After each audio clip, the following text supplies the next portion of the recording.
Is that what it does once? Mm-hmm. Yeah. All right.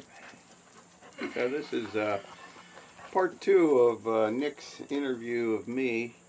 We got cut off last time by Lisa's dad coming down on the gator, and we didn't want to get into a whole explanation of the interview, so we cut it off. But we're back. It's what, maybe 2 weeks? Yeah. So we'll watch the part 1 to give an idea of where we're at. And I don't know, take it from there, Nick. Yeah. So the last thing we were talking about was John's trip to Alaska, and kind of talked about that, and I think that's its own set of stories. So John will probably clue you in on some of those at some point, but there's some good ones. I've heard of a variety of interesting stories from that trip. So I'll let him decide what should go on YouTube of all that. But I think the main focus of kind of our interview and the trend that we were kind of seeing throughout the first part was talking about bringing in purpose and your own integrity, kind of your own set of morals into your everyday life and also career. So John, you were talking about getting out of the Jesuits, taking some time, doing the Alaska thing, and then is that the point where you went into community aid, law work? Community legal aid, yeah. I that's with the Jesuits. You know, it was a great experience, even though I wasn't into taking the vows, but they did a lot of things that showed how your work can be your mission, or your work certainly can be meaningful. And they had you do in your first 2 years there a lot of different sort of experiments, I guess you might say. And so, but it was all about, the Jesuit motto is finding God in all things. And so whether or not they had us working at a nursing home and meeting with people who didn't often get visitors, or in a school and teaching grade schoolers a little bit of theology or about God, whatever kind of work it was, you could feel that was sort of a mission. And so when I was getting ready to leave the Jesuits, my spiritual advisor suggested I look into legal aid, and that seemed to be a good fit for me, because I still liked practicing law. I just didn't really like the business of law, and all the idea of the billable hours and all that. Even though I was doing fine with it, it didn't have as much of a purpose. So I thought, well, let me try see what legal aid's about. I didn't know a lot of what they were about, but I investigated that. There was a job opening, and that's where I went to, and it was quite fulfilling. So that was, although I must say that it's one of the reasons I have a lot of faith. God has worked things out in my life in different ways that I wouldn't have figured that out, I think, on my own, or I wouldn't have drawn it out that way. And so the idea of taking a job at legal aid really wouldn't have been in the cards when I was in private practice, because of the pay cut that it would have entailed. And I'm the type that spends what I make, and so if I'm making X amount, my bills are usually pretty close to X amount, and so it's hard to go to Y, if you're, if you've already got the bills at X. And so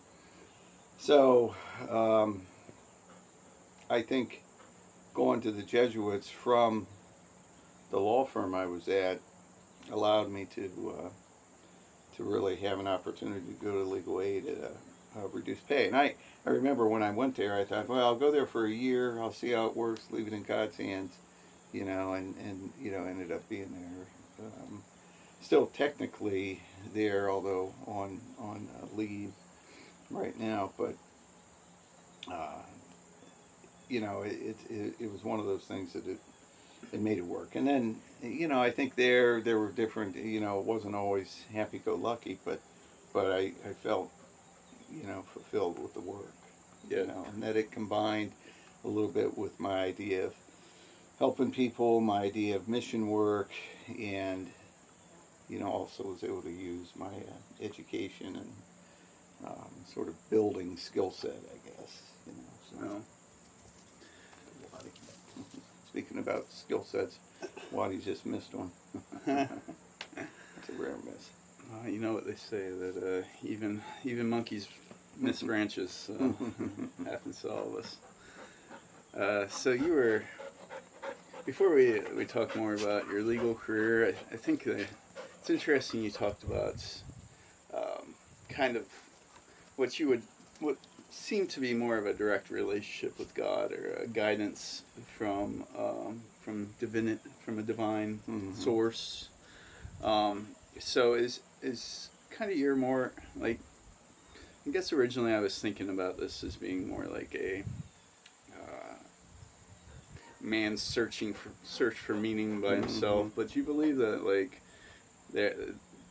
God does kind of have a guiding role within your search for meaning? Yeah, definitely. I think you have to be intentional about it. One of the things I learned from the Jesuits, and I think it's very helpful to do, is they call it the examine.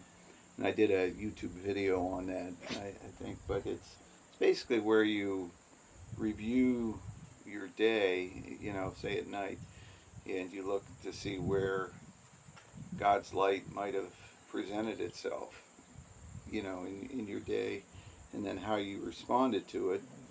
And then you also look at how you might have blocked God's light. And so I didn't do that every day. I don't do it every day now, but that was helpful in sort of defining, sort of my next steps, because I could go back and review and say, yeah, this piece here I see God's light there, and whatever that definition of God's light is for you. But for me, you can kind of see God's light transferred to the eyes of other people, and so when you're helping them, or you're doing the right thing, and especially using your talents, you can see it being received in their eyes, and so I think I just kind of went on that path and thought, is that is that making sense? Am I moving along that path, or am I keeping that light from being shown by doing, other things in my career, And so I remember in private practice, we had a business client, and he was an important client to the firm, but he wanted a divorce. He had a girlfriend, and he wanted his new girlfriend to sign a prenup because they were going to get married even before he got divorced, and he was looking to hide assets, and but again, it was an important business client, and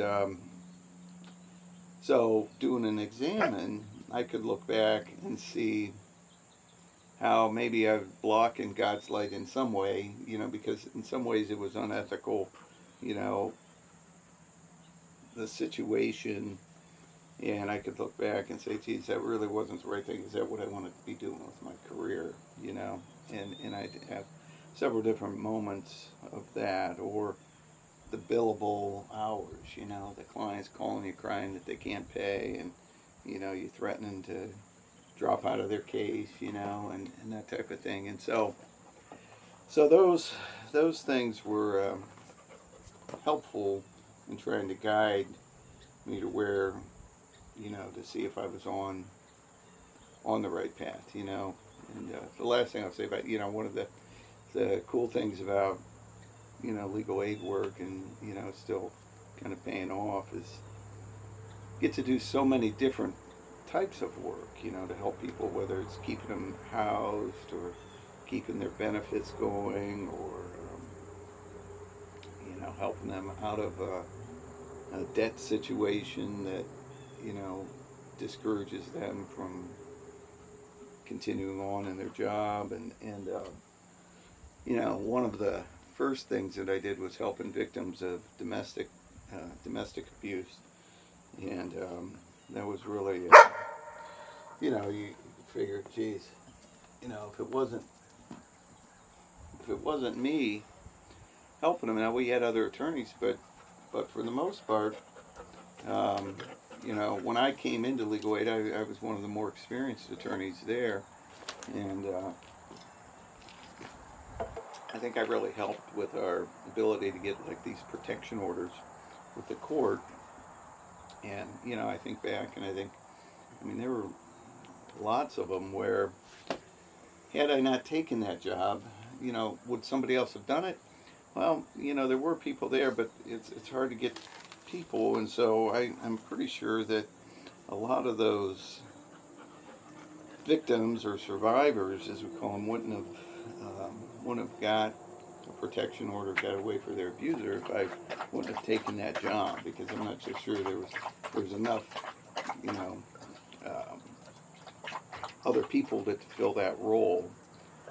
So, you know, I think that that was, you know, another just fulfilling area. But, you know, and then I still said, well, if it doesn't work out,